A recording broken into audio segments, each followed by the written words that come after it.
Oh, hello. A series of videos about what we might do after the virus, yes. Thought I'd put on some black gear today. Makes me look like a bit of like a member of the IRA. Might not be such a good thing. Tis the Irish roots. Oh, yeah, I know. Today, Katie Hopkins has been thrown off of Twitter. For someone that's banned from an awful lot of social media, she sure as hell is everywhere, isn't she, at the moment? There's still an awful lot of her stuff up on YouTube. Yeah. Anyway, these evil private organisations that have policies about what you can and can't do. Anyway, latest video that she's posted up was a sort of introduction to her latest right-wing platform, where she can speak freely to the people that think about things.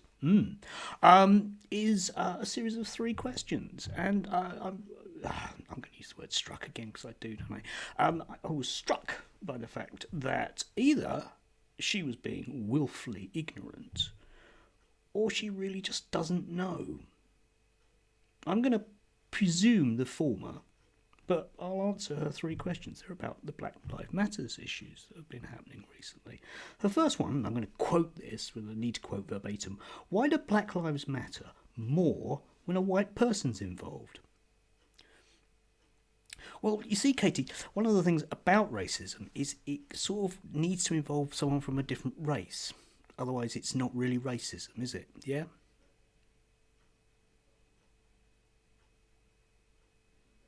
And it matters more because if you're complaining about systemic racism, which you mentioned in your video, don't you? So presumably you know what the 2 words mean.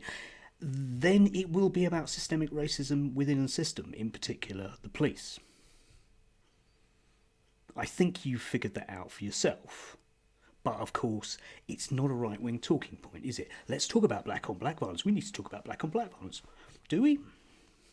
Yeah, I'm sure we do. Well, we need to talk about lots of other things as well. Among them, the fact that you stand a high chance in the States. 1,000 males in the States, black males, are killed by police every year. Okay, it's quite an astounding figure. Yeah. You know, our police during the 70s were pretty racist, but they never got anywhere near that number. And I remember the demos from the 70s; they were nasty. So anyway, yeah, I'm sure you're being deliberately disingenuous because it's a right-wing talking point, and effectively that's the shtick that you've been on for the last 5 years now, is it? Yeah, just going from one platform to another and being fired, which I'll come back to. Her second question is, what is it you're actually asking for? Okay, Katie, presumably you've not read anything about these protests at all, and therefore you don't know. This is about a wholesale reform, particularly of policing, but loads of other issues as well, whereby systemic racism, that thing again, which you've mentioned, so presumably you know what the 2 words mean, really hammering that point because it annoys me when people try to say that something is different from what they've actually just said it is. They're asking, basically, that the colour of someone's skin shouldn't matter. And we're all for equality, aren't we? All for equality. Even cockroaches surely deserve equality whilst trying to, cross the mid. Do they? No, I'm not quite sure with you, Katie. I think you have something against cockroaches. So, again, one of those sort of stupidly rhetorical questions that makes everyone titter, presumably, but not on Twitter anymore. And the final question is, why is it that BAME deaths matter when it's an issue of PPE? And I'm paraphrasing here. But you go out rioting and looting. Love the way that you put those words in. Rioting and looting. And it doesn't matter then. Okay, I'm sure no matter what, you could have managed to find a photograph of somebody not wearing a mask on a demo somewhere, and that would have been your argument anyway. And again, it's one of those real straw man arguments, isn't it? Yeah?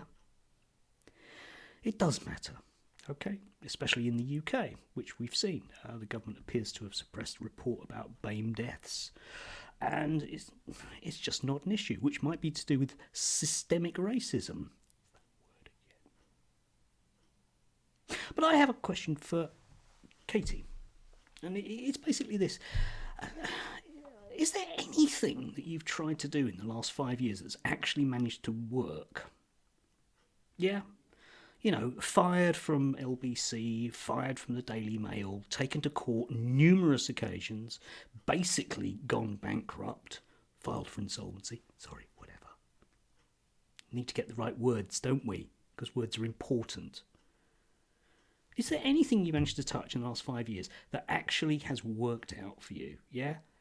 Because, like, you know, Tommy Robinson basically on the same gig as you, and he's probably less intelligent than you are, and he managed to hold down, you know, a job where he's paid thousands and thousands from the States every month. Well done, Tommy. That'll keep you in, won't it, eh? That'll keep you in designer clothes. Lovely, man. I don't know. You know, there comes a point, Katie, whereby you have to say, I wonder if it's me. Maybe. So anyway, after the virus, Katie, can you just stay in Barnstable? Just stay there and be quiet. Yeah? It might actually work out for you then. That's my hope after the virus. No more Katie Hopkins. Please, just none of it. It's just, actually it's quite sad. It just feels sad. I'm 57 years old, and a woman who's 10 years younger than me should be able to figure this stuff out. Unless, of course, she's doing it for other reasons. Anyway, just an idea.